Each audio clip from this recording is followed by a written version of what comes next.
Okay, So, let's do another video of the Nighthawk bike. After getting the frame all painted, it was time to drop the engine into the frame. My friend and I began covering up key parts of the frame in construction paper to prevent anything from getting damaged or scratched. It took us a few minutes to figure out where everything was going to line up. so it's going to come down and go ka-chink, ka-chink, and ka-chink, right? For the most part? Let me double check. I think ka-chink ka-chink should now be somewhere on a t-shirt. Consulting with the manual, we begin finding the engine mount points to reattach some of the hardware which holds the engine to the frame. Does it make more sense to lay this frame on top of the engine, lay the engine on the ground, and lay the frame? Lay that over, so then we have to turn it this way. That's fine. That might be a little bit easier, because then we're dealing with something that's a lot lighter.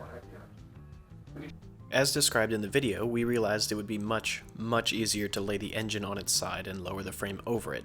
This allowed us easier movement with the light frame instead of trying to maneuver the heavy engine against tight clearances. This absolutely saved our backs and fingers working with the heavy engine.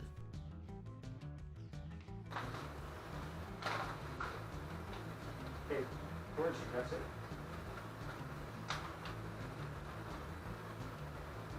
That's not going to do that.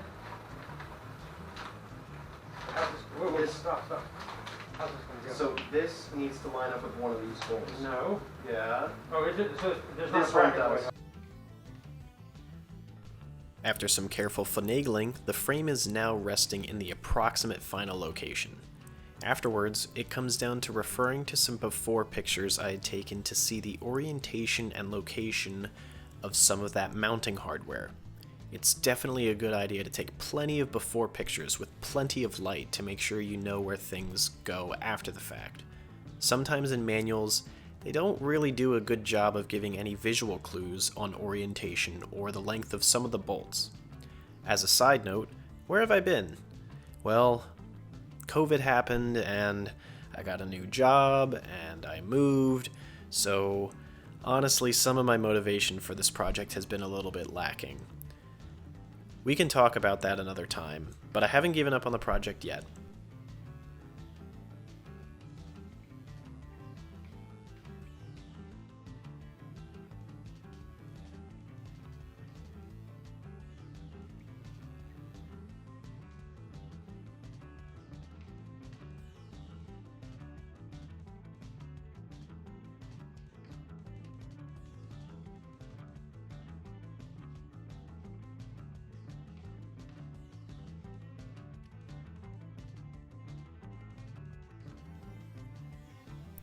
After spending some time looking back at those pictures and finding all of the hardware, we finally got the engine all bolted and mounted up into the frame.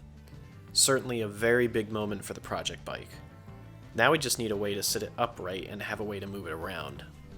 Let's sit it on its behind so the weight is sitting right. Sit it this way? Before we tighten it all up. Then I would say we should probably put it on that guy, because this is going to hit the bottom. I remember. Also, where the heck? It's back here.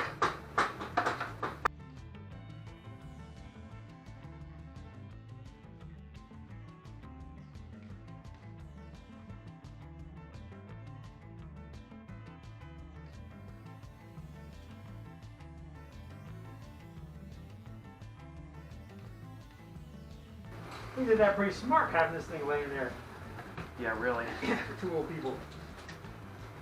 Like the man says, that was a pretty clever idea putting the frame over the engine instead of trying to wrestle with it. Those angles and clearances would have killed our backs, certainly pinched our fingers, and overall caused a lot of cussing and swearing. Some careful planning ahead of time can really prevent a lot of headaches and lead to an easier task. It's all done.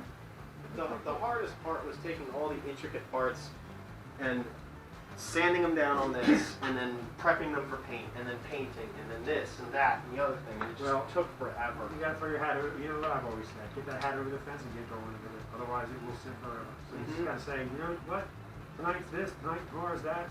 That's the only way, because otherwise, I'm like packing, I just gotta keep doing it. Wise words from a wise man. I've been trying to keep my motivation up with the project. I know I'm so close to getting everything together.